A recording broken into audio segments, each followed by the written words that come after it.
Exams आ रहे हैं और अभी तक साइंस का सिलेबस प्रिपेयर नहीं है, तो उसकी टेंशन मत लीजिए। ज्वाइन करिए इस चैनल को, क्योंकि हम यहाँ पे प्रैक्टिस कर रहे हैं एमसीक्यूज़ की, वो भी साइंस एनसीईआरटी की लाइन बाय लाइन से क्रिएट किए हुए एक्सप्लेनेशन के साथ, जिससे कि आपको वीडियो के एंड तक का मैक्सिमम एमसीक्यूज़ लर्न भी हो जाएंगे और आपको most of the topic clear भी हो जाएगा, कवर हो जाएगा। राइट, तो चलिए पढ़ते हैं अपने टॉपिक की तरफ। टॉपिक है हमारा मैनेजमेंट ऑफ नेचुरल रिसोर्सेज। इसमें हम 3R sustainable development, forest, wildlife, stakeholder, इनके बारे में पढ़ेंगे। तो चैनल को सब्सक्राइब करना मत भूलिएगा, जिससे कि आपको आगे के नोटिफिकेशन भी मिलते रहेंगे। ये है कुछ स्पेसिफिक पॉइंट जो इस चैनल को स्पेशल बनाते हैं, तो सब्सक्राइब करिए जल्दी से। और बढ़ते हैं अपने पहले क्वेश्चन की तरफ। What is a main cause of pollution in the river Ganga? River Ganga में, यानी कि गंगा जो हमारी नदी है भारत की, तो उसमें मेन कॉज क्या है, मेन कारण क्या है पोल्यूशन का? ए है नेचुरल मिनरल्स, बी है इंडस्ट्रियल वेस्ट एंड सीवेज, सी है रेन वाटर एंड डी है सैंड डिपोजिशन। तो यहाँ पे देखिए इतने सारे रीज़न दिए हुए हैं, और अगर आपने इस चैप्टर को क्लियरली नहीं पढ़ा है, अच्छे से प्रॉपर नहीं पढ़ा है ना, तो क्या है, आप इन क्लोज रिलेटिव आंसर्स में, ऑप्शंस में कंफ्यूज हो जाएंगे। तो इसको अच्छे से रीड करिए और साथ साथ लर्न भी करते चलिए। तो ऑप्शन है इसमें जो बी, वो है हमारा करेक्ट आंसर। देखिए गंगा में जो भी पोल्यूशन हो रहा है वो most of the industrial waste and sewage के थ्रू है। इवन गंगा जी में ही नहीं, सारी जो नदियां हैं, अगर उसके आसपास इंडस्ट्रीज पाई जा रही हैं, तो मैं समझ लीजिए कि वो पोल्यूशन किसकी वजह से है, उन इंडस्ट्रीज की वजह से है। So untreated sewage and industrial effluents, effluents मतलब जो इंडस्ट्रीज से जितना भी कचरा बाहर निकलता है उसको इफ्लुएंट्स बोलते हैं, released into the river are the major causes of Ganga pollution. Right, यहाँ पे देखिए ये एक्सप्लेनेशन है, ये आपके फिलअप्स और ट्रू फॉल्स में हेल्प करेगी। जैसे कि यहाँ पे ब्लैंक कर दिया जाएगा, राइट, और ये भी ब्लैंक कर दिया जाएगा। उसके बाद आपको ये स्टेटमेंट पूरा दिया जाएगा। सो आपको ये दो टर्म्स लिखने हैं, ओके। और ऐसे ही सेम ट्रू फॉल्स में भी आ सकता है कि आप ये बताइए कि ये स्टेटमेंट ट्रू है या फॉल्स है। और सबसे बेस्ट है ये एक्सप्लेनेशन वेरी शॉर्ट आंसर्स के लिए, ठीक है। तो आप इससे अपने नोट्स बना सकते हैं। नेक्स्ट है, which project was launch to clean the river Ganga? यहाँ पे कौन से प्रोजेक्ट को लॉन्च किया गया, बनाया गया, जिससे कि गंगा रिवर को क्लीन किया जा सके? राइट, तो ए है ग्रीन इंडिया मिशन, बी है प्रोजेक्ट टाइगर, सी है Ganga action plan and D है चिपको मूवमेंट। देखिए आप इन दो में कंफ्यूज हो सकते हैं, क्योंकि ये देखिए साफ साफ टाइगर के लिए है और ये चिपको मूवमेंट है। राइट, तो इन दोनों में कंफ्यूज मत होइएगा। सो हमारा राइट आंसर है सी, गंगा एक्शन प्लान। ओके, तो द गंगा एक्शन प्लान, यहाँ पे ईयर ब्लैंक कर दिया जाएगा, और फिर आपसे या ये ईयर भी पूछ सकते हैं, तो कंफ्यूज मत होइएगा। Ganga action plan was launched in 1985 to reduce pollution levels in the river। अब इसको कैसे लर्न करना है, आपके घर में अगर कोई भी इस ईयर में बॉर्न हुआ हो ना, तो आप उसका नाम गंगा ही रख दो, ठीक है। अपने आप समझ में आ जाएगा, जब भी आप उसको देखोगे तो यहाँ पे याद हो जाएगा कि हाँ, गंगा एक्शन प्लान किस ईयर में था, 1985। Okay, next, the term 3R stand for, जो 3R हैं वो किसके लिए हैं? ए रिड्यूस, रीयूज, रिसाइकिल, बी है रीयूज, रिकवर, रिमूव, सी है reduce, repair, replace and D है रिसाइकल, रिकवर, रीस्टोर। देखिए अब 3R की जगह 6Rs हो गए हैं, किसी किसी बुक में ना 6Rs भी हो गए हैं, लेकिन वो क्या है, वो इन्हीं 3R से ही डेवलप किए हुए हैं। तो जो बेसिक 3R हैं हमारे, वो क्या है? Option A is correct, reduce, reuse and recycle. Okay, so the 3Rs help minimize waste generation and conserve the natural resources, right? तो पहला हमारा क्या है? reduce, reuse and then recycle.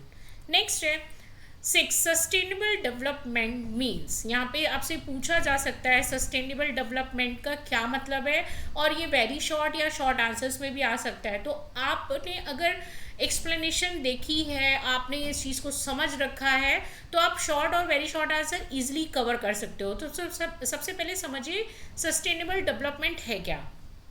एक ऐसा डेवलपमेंट जो कि हमेशा के लिए किया जाए। सस्टेनेबल मीन्स टिकाऊ, ओके, जो फॉर एवर रहना है, ओके।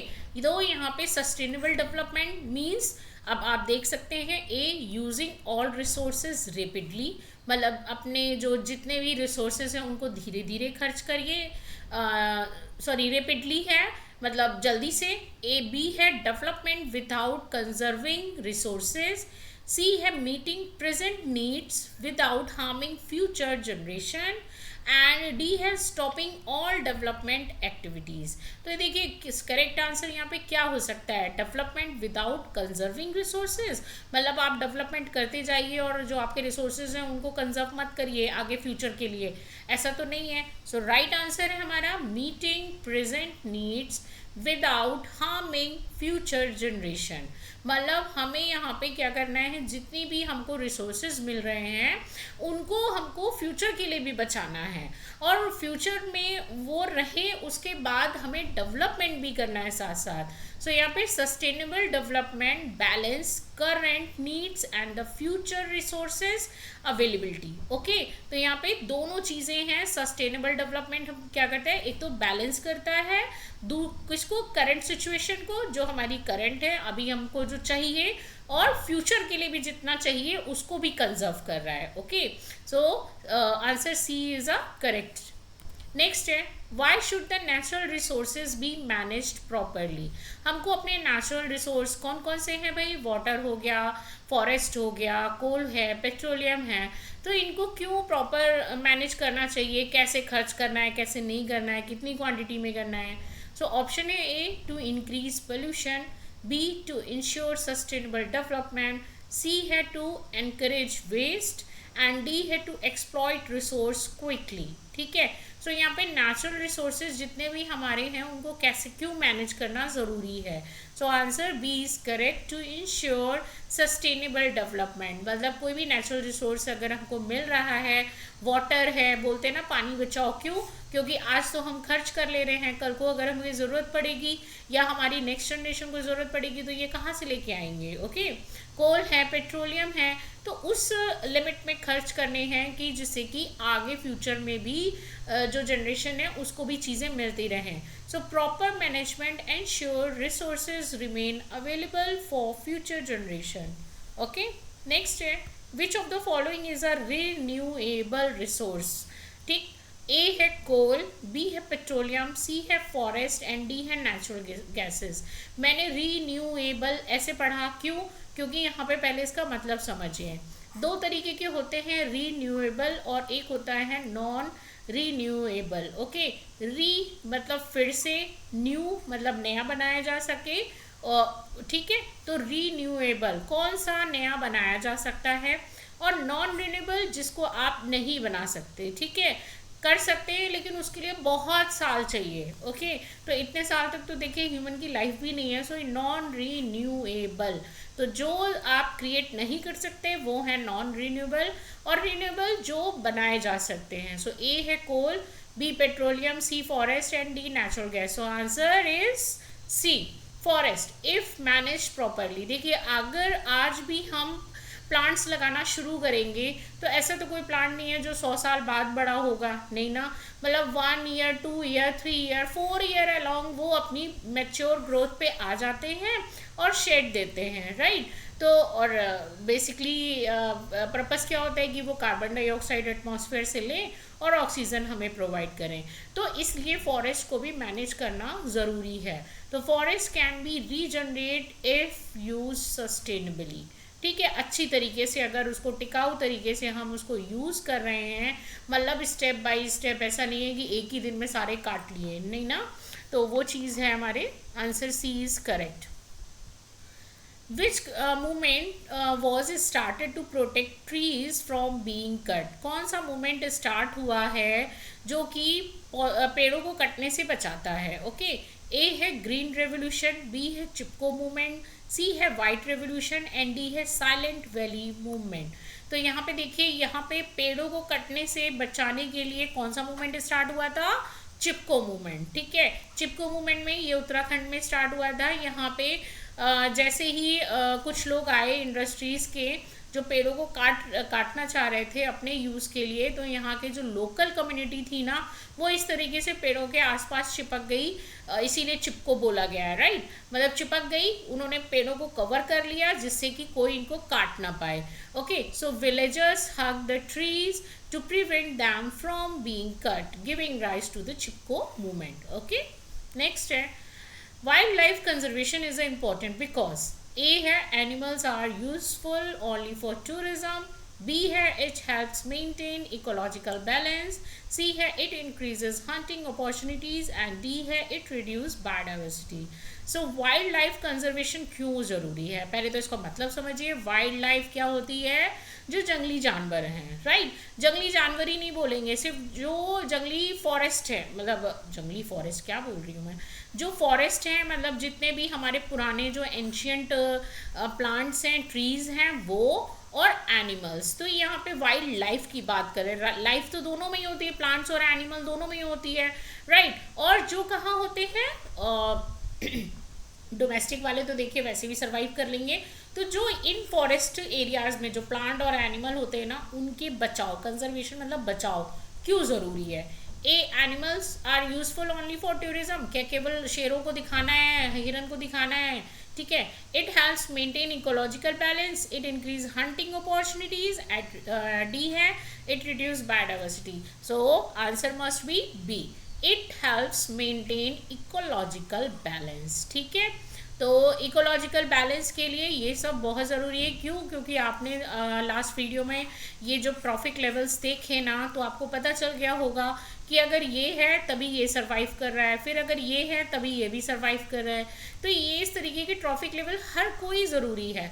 अगर आप सोचोगी कि ओनली यहाँ पे सिर्फ और सिर्फ टाइगर रह जाए, तो क्या टाइगर सरवाइव करेगा? यहाँ पे अगर प्रोड्यूसर्स, हर्बीवोर्स, कार्निवोर्स नहीं होंगे तो क्या टाइगर सरवाइव करेगा?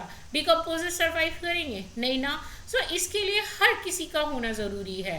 सो ये जो है ना, वो इकोलॉजिकल बैलेंस मेंटेन करने में हेल्प करते हैं। Every species plays an important role in an ecosystem, right. Next है Who are stakeholders in forest management? जो stakeholders होते हैं forest management में, वो कौन होते हैं? A local people, B forest department, and C industrialist, and D है all of these. तो देखिए who are stakeholder, stakeholders की बात हो रही है। stakeholder मतलब जो फॉरेस्ट पे अपना कमान रखते हैं, ठीक है। एक तरीके से अगर बाय द वे सपोज कर लीजिए, मैं छोटा सा एग्जांपल दे रही हूँ, आपने अपने घर के गार्डन में बहुत सारे प्लांट लगाए, राइट, अजीब तरीके के।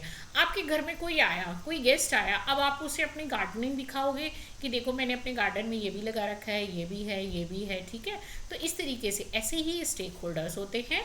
ये पूरा लैंड मास होता है जिसमें कि फॉरेस्ट एरिया होता है, पूरा फॉरेस्ट एरिया। अब ये जो लोकल पीपल भी इसमें शामिल होते हैं, फॉरेस्ट डिपार्टमेंट भी शामिल होता है, और इंडस्ट्रियलिस्ट भी, मतलब जो आसपास इंडस्ट्रीज होती हैं उनको पता होता है कि इस फॉरेस्ट में क्या मिलेगा। जो फॉरेस्ट डिपार्टमेंट है उसको तो पूरी खबर रहती है कि फॉरेस्ट में अंदर क्या चल रहा है। और लोकल पीपल का तो पता ही है, इनका तो लोकल पीपल तो अगर ये नहीं जानेंगे तो पता कैसे चलेगा, ना फॉरेस्ट डिपार्टमेंट को पता चलेगा, ना इंडस्ट्रियलिस्ट को पता चलेगा। सो क्या है स्टेक होल्डर्स? जो पूरे पे कमान रखते हैं, और उनमें ये सारे लोग ही शामिल हैं। सो answer is D. All these groups depend on the forest and influence their management, ठीक है। सारे के सारे किस पे डिपेंड होते हैं? फॉरेस्ट पे, और उनके मैनेजमेंट को प्रॉपर देखते हैं। नेक्स्ट है which stakeholders is a most directly depend on the forest for daily needs। देखो डेली नीड्स की बात कर रहे हैं, तो कौन से स्टेक होल्डर्स थे? एक थे हमारे लोकल, ठीक है, एक थे इंडस्ट्रियलिस्ट, और एक थे फॉरेस्ट डिपार्टमेंट, सॉरी, यस, ठीक है। सो यहाँ पे इस कौन से स्टेक होल्डर की बात कर रहे हैं? ए है इंडस्ट्रियलिस्ट, बी है अर्बन रेसिडेंट्स, या सी है लोकल कम्युनिटीज, एंड डी है साइंटिस्ट। अर्बन रेसिडेंट मतलब जो उस फॉरेस्ट एरिया से दूर रहते हैं, ओके। इंडस्ट्रियलिस्ट जो उस फॉरेस्ट के आसपास इंडस्ट्रीज को डेवलप करते हैं उनकी बात कर रहे हैं। लोकल कम्युनिटीज़ जो उस फॉरेस्ट के आसपास ही रहती है, सबसे ज़्यादा पास में, और साइंटिस्ट जो वहाँ पे रिसर्च करने आते हैं। तो सबसे ज़्यादा डायरेक्टली कौन डिपेंड है, राइट, डेली नीड्स के लिए। भाई अगर जो लोग वहाँ पे रह रहे हैं तो ज़रूरी थोड़ा ना उनके पास गैस सिलेंडर होंगे। वो क्या करेंगे, जो पेड़ सूख गए हैं उनको काट के अपना काम चलाएंगे, उनसे अपने चूल्हे जलाएंगे। तो यहाँ पे डायरेक्टली और सबसे पहले किसको इफेक्ट करते हैं, लोकल कम्युनिटीज़, राइट। जो लोकल पीपल वहाँ पे रहते हैं, जो ट्राइबल होते हैं ना, तो local peoples depend on the forest for fuel, wood, fodder, fruits and other resources. ठीक है, तो यहाँ पे जो लोकल पीपल हैं उन्हीं की प्रायोरिटी रहती है कि सबसे ज़्यादा वो ही डेली नीड्स के लिए फॉरेस्ट पे डिपेंड रहते हैं। नेक्स्ट है, why are industrialist considered stakeholder in forest. मतलब जो स्टेक होल्डर हैं उनमें इंडस्ट्रियलिस्ट को क्यों रखा गया है। They use forest product as a raw material, they live in the forest, they protect wildlife only, और D है they do not use forest resources। तो देखिए स्टेक होल्डर है तो ये वाला ऑप्शन जो डी तो आप कैंसिल ही समझिए। So they live in the forest, stakeholder क्या फॉरेस्ट में रहते हैं, नहीं। क्या कौन रहता है, लोकल कम्युनिटीज फॉरेस्ट के आसपास रहते हैं। They protect wild life only, तो क्या स्टेक होल्डर क्या केवल वाइल्ड लाइफ को ही प्रोटेक्ट करते हैं, नहीं। सो आंसर क्या है हमारा, A, they use forest products as a raw material. क्यों रॉ मटेरियल, क्या जो फर्नीचर के लिए लकड़ी होती है, इनसे रेजिन्स निकलते हैं, गम्स निकलता है, इनकी लीव से मैन्योर बन रहा है, तो बहुत सारी चीज़ें हैं। तो industries such as paper and furniture depend on the forest resources. Next है, बायोडाइवर्सिटी रिफर्स टू, बायोडाइवर्सिटी किसे कहते हैं, a variety of living organism. B have variety of rocks, C have variety of minerals and D have variety of rivers। So यहाँ पे biodiversity, bio means होता है living, living things, living beings, living organisms। diversity means different, right। so यहाँ पे answer क्या होगा हमारा A, a variety of living organism। तो इसको क्या बोलते हैं, बायोडाइवर्सिटी। अब यहाँ पे ये चीज़ ब्लैंक कर देंगे और आपको पूरा स्टेटमेंट दे देंगे। So it biodiversity includes different species of plants, animals and micro organism, everything, right. Community participation in forest management helps because, community participation in forest management ज़रूरी है, क्या हेल्प करती है, क्यों। A, local people know the forest well। B, it increase illegal loggings। C है it destroy biodiversity। D है it reduces conservation efforts। ठीक है, अब ये यहाँ पे कम्युनिटी पार्टिसिपेशन, जो लोकल कम्युनिटी के लोग हैं ना, तो उनकी वो क्या मदद करते हैं फॉरेस्ट मैनेजमेंट की। तो उसका आंसर आप यहाँ पे क्या सुटेबल समझ रहे हैं कि लोकल पीपल फॉरेस्ट को अच्छे से जानते हैं, या फिर वो इलीगल लॉगिंग करते हैं। लॉगिंग मीन्स पेड़ों को काटना, जो लट्ठे दिख रहे थे ना आपको ऐसे लकड़ी के बड़े बड़े, तो उनके इनको काटना। ठीक है, इट डिस्ट्रॉय बायोडाइवर्सिटी, मतलब वो सारे लिविंग ऑर्गेनिज्म को ख़त्म कर रहे हैं, या फिर कंजर्वेशन, उनकी सुरक्षा को कम कर रहे हैं। सो आंसर हमारा करेक्ट है A, local people know the forest well. ठीक है, अभी मैंने जो आपको एग्जांपल दिया था कि आप अपने घर में गार्डनिंग कर रहे हैं, तो आपके गार्डन को आपसे ज़्यादा कोई भी नहीं जानता। आपको पता है कि आपने यहाँ पे क्या क्या प्लांट उगा रखे हैं, कौन सी वैरायटी लगा रखी है, जो गेस्ट आया उसे नहीं पता है। ठीक है, तो यहाँ पे जो गेस्ट है ना वो आपके इंडस्ट्रियलिस्ट हो गए, फॉरेस्ट मैनेजमेंट हो गया, बट जो आप है ना वो क्या हो गए, local people, right. So involving local communities improves conservation and sustainable use. आपको पता है कि उन प्लांट्स को कैसे बचाया जा सकता है, या फिर उनको काफ़ी लंबे समय तक कैसे सर्वाइव कराना है, तो आपको पता है आपके गार्डन की वैरायटी। ओके, नेक्स्ट है, what is a primary aim of managing natural resource. यहाँ पे प्राइमरी सबसे पहला हमारा गोल, एम, मतलब क्या है, of managing natural resource, natural resource को मैनेज करने का। ए है maximum profit for industries, B है sustainable use and conservation, C है रेपिड एक्सप्लॉयटेशन, डी है रेस्ट्रिक्टिंग पीपल एक्सेस, ठीक है। तो यहाँ पे देखिए मैक्सिमम प्रॉफिट फॉर इंडस्ट्रीज है जो हमारा नेचुरल रिसोर्स बचाने का मोटिव है, ठीक है। या be sustainable use and conservation, या डी रैपिड एक्सप्लॉयटेशन कि उनको बस काटते रहो, यूज करते रहो। रेस्ट्रिक्टिंग पब्लिक एक्सेस मतलब उनको पब्लिकली करना मना कर देना चाहिए, ठीक है। तो यहाँ पे करेक्ट आंसर हमारा है be sustainable use and conservation. हमारा पहला मोटिव क्या है, सारे नेचुरल रिसोर्सेज को मैनेज करने का कि वो हमारी नेक्स्ट जनरेशन तक को भी मिले और प्रॉपर एक लिमिट में खर्च किए जाएं और उनके बचाव के भी जो पर्पस है जो उनके बचाव का वो भी फ्रूटफुल हो। तो ये natural resources should be used wisely, अच्छे से, while ensuring their availability in the future. ऐसे यूज़ करना चाहिए कि उनकी जो फ्यूचर में भी मिले हमको, तो ये पहले हमको श्योर कर लेना चाहिए। नेक्स्ट है which microorganisms level is often use to check water pollution in Ganga. इनमें से जब भी हमको वाटर पोल्यूशन चेक करना होता है गंगा वाटर में, तो हमको कौन से माइक्रो ऑर्गेनिज्म का लेवल चेक करना होता है, राइट। सो ए है एल्गी, बी है कॉलीफॉर्म बैक्टीरिया, सी है यीस्ट एंड डी है फंजाई। तो देखिए याद रखिएगा जब भी हमको गंगा वाटर में पोल्यूशन चेक करना है तो हम इसमें किसकी क्वांटिटी चेक करते हैं, आंसर है हमारा बी कॉलीफॉर्म बैक्टीरिया, ओके। अगर ये बैक्टीरिया देख लीजिए explanation, a higher number of coliform bacteria indicates the contamination by sewage and disease causing microorganism। अगर गंगा वाटर में जितना मैक्सिमम हाई आएगा कॉलीफॉर्म बैक्टीरिया का तो समझ लीजिए कि वो उतना ही कंटामिनेटेड मतलब इन्फेक्टेड है और डिसीज कॉज कर सकते हैं वो माइक्रो ऑर्गेनिज्म, और इन माइक्रो ऑर्गेनिज्म से दूसरे माइक्रो ऑर्गेनिजम्स भी डेवलप हो जाते हैं। नेक्स्ट है what is a first preference among the 3 R's। इनमें से 3 R's में पहली प्रेफरेंस किसकी होती है, A recycle, B reuse, C reduce and D recover. तो याद रखिए सबसे पहले हमारा काम क्या होता है 3 R's में, यस रिड्यूस करना, कि आप उन रिसोर्सेज को कैसे कम कर सकते हैं। अभी गैस क्राइसिस, एलपीजी की क्राइसिस चल रही थी तो बहुत से लोगों ने सॉल्यूशन निकाला, इंडक्शन जो स्टोव होता है उसका सॉल्यूशन निकाला, या फिर एक जैसे आपको कॉफ़ी पीनी है या फिर बॉयल वाटर चाहिए उसके लिए इलेक्ट्रिक मशीन यूज़ की।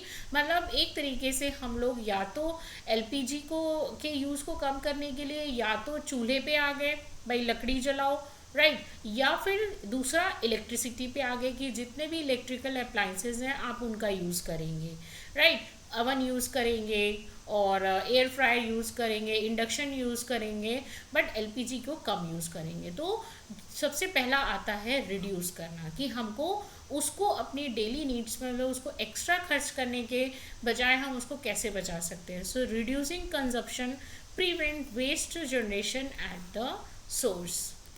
नेक्स्ट है which stakeholder is responsible for implementation forest law. इनमें से कौन सा स्टेक होल्डर कौन कौन से थे, रिकॉल करिए, लोकल कम्युनिटीज़, फिर आता है इंडस्ट्रियलिस्ट और आता है फॉरेस्ट डिपार्टमेंट। तो आपको यही पूछ रहे हैं इनमें से कौन सा स्टेक होल्डर जो है वो फॉरेस्ट लॉ को इम्प्लीमेंट करता है, मतलब इम्प्लीमेंट उनमें इम्प्रूव करेगा, चेंजेस करेगा, राइट। ए है लोकल विलेजर्स जो वहाँ पे लोकल गांव वाले रहते हैं, लोकल कम्युनिटीज़, बी है forest department, C tourist and D farmers. तो यहाँ पे आंसर है हमारा फॉरेस्ट डिपार्टमेंट, मतलब खैर खबर जो भी है वो कौन देगा, लोकल देंगे, बट उसमें जो उनके लॉज हैं उनमें चेंज और इम्प्रूव करना है वो कौन करेगा, forest department. So forest department manage and protects forest resources. Next है व्हाट इज़ एफॉरेस्टेशन। ठीक है, बहुत सारे स्टूडेंट्स को यही नहीं पता होता है डीफॉरेस्टेशन और एफॉरेस्टेशन में डिफरेंस क्या होता है। तो देखिए डी होता है रिमूव करना, ठीक है, रिमूव, कई जगह इंग्लिश लैंग्वेज में हम लोग डी लगाते हैं ना, रिमूव करने के, रिमूव के उसमें रेफरेंस में। और एफॉरेस्टेशन होता है कि ऐड ऑन करना, ठीक है। तो ए का मतलब ऐड करोगे ना तो अपने आप क्लियर हो जाएगा। अब ऑप्शन देखते हैं। ए है कटिंग फॉरेस्ट, बी है planting trees on barren land, C है building factories in the forest and D है हंटिंग एनिमल्स। तो यहाँ पे राइट आंसर क्या होना चाहिए? मैं ऐड की बात करी तो किसको ऐड करना है? फॉरेस्ट को ऐड करना है। तो फॉरेस्ट कैसे ऐड होगा? काटने से, बिल्डिंग बनाने से, या जानवरों को मारने से? सो आंसर हमारा क्या है? B, planting trees on barren land. मतलब जो ज़मीन खाली पड़ी हैं, जहाँ पे भी प्लांट्स नहीं हैं, तो वहाँ पे पौधे लगा के उसको ए फॉरेस्टेशन मतलब प्रोसेस में कन्वर्ट कर सकते हैं। So afforestation increase forest cover and improve the environment, right. Next है, which practice help reduce the pollution loads in river. यहाँ पे ये पूछ रहे हैं इनमें से कौन सी एक्टिविटी ऐसी है जो पोल्यूशन लोड मतलब पोल्यूशन को बढ़ाती है रिवर्स में। A, discharging untreated sewage, B, dumping plastic waste, C है treating waste water before releases, और डी है washing vehicles in rivers. Which practice help reduce, अच्छा ओके, कम करने में हेल्प करता है। जो गंगा रिवर में या किसी भी रिवर में जो पोल्यूशन हो रहा है ना, उसको कम करने में यहाँ पे कौन सी चीज़ जो है वो हेल्पफुल है इन ऑप्शन में। तो याद रखिए, जब भी ऑप्शन सी हमारा करेक्ट है, क्योंकि जैसे जब भी अब प्रोसेस हो गया, पहले तो इंडस्ट्रीज़ का जो भी वेस्ट मटेरियल होता था डायरेक्टली रिवर्स में, इफ जितना भी इफ्लुएंस होता था डायरेक्टली वो रिवर्स में डाउन कर देते थे, पोर कर देते थे, ठीक है, ऐसे ही डिस्कार्ड किया जाता था। बट अब ये प्रोसेस हो गया कि हर किसी में पहले जो वेस्ट वाटर है ना उसको ट्रीट किया जाएगा। ट्रीट मतलब ट्रीटमेंट दिया जाएगा। अगर कोई भी वाटर किसी भी इंडस्ट्रीज से मान लीजिए बहुत ही एसिडिक निकल रहा है, ठीक है, मान लीजिए इसमें बहुत ही एसिड है, ठीक, तो ये जब एसिड जब इस रिवर में जाएगा तो रिवर में भी एसिड फैलेगा, ओके, और आसपास के जो पॉन्ड्स और जो कैनल्स निकल रहे हैं उनमें भी एसिड जाएगा। इसी चीज़ को बंद करने के लिए क्या किया गया है कि पहले अगर यहाँ से एसिड का कंटेंट ज़्यादा निकल रहा है तो हम क्या करते हैं, पहले इसको बेस से ट्रीट कराते हैं, ताकि केमिस्ट्री याद करिए, एसिड और बेस के रिएक्शन से क्या बनता है?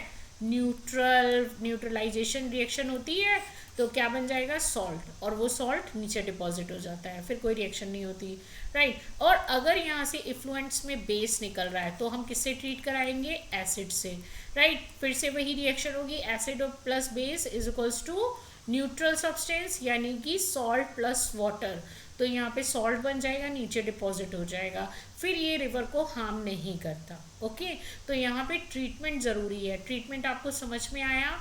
ट्रीटमेंट मतलब जो गंदा पानी निकल रहा है हमको पहले उसको भी ट्रीटमेंट देना है, अगर वो एसिड है तो हमें उसमें बेस मिक्स करके, या फिर कोई भी अगर बैक्टीरिया है या कोई भी एल्गी है तो हमें पहले उसमें उस तरीके का ट्रीटमेंट देके उसको ख़त्म करना होगा, उसके बाद हम रिवर में पोर कर सकते हैं, डिस्कार्ड कर सकते हैं, राइट। और अगर आपने मतलब किसी भी कोई भी इंडस्ट्रीज अगर ये रूल फॉलो नहीं करता तो उस पर केस फाइल होता है। तो अब ये रूल हो गया है कि पहले जो वेस्ट मटेरियल है ना उसको आप प्रॉपर एक तरीके से न्यूट्रलाइज करिए, चाहे वो एसिड फॉर्म में हो, बेस फॉर्म में हो, या उसमें कोई भी इन्फेक्शन है तो आप पहले उसको रिमूव करिए, तब आप किसी भी नदी में डिस्कार्ड कर सकते हैं, ओके।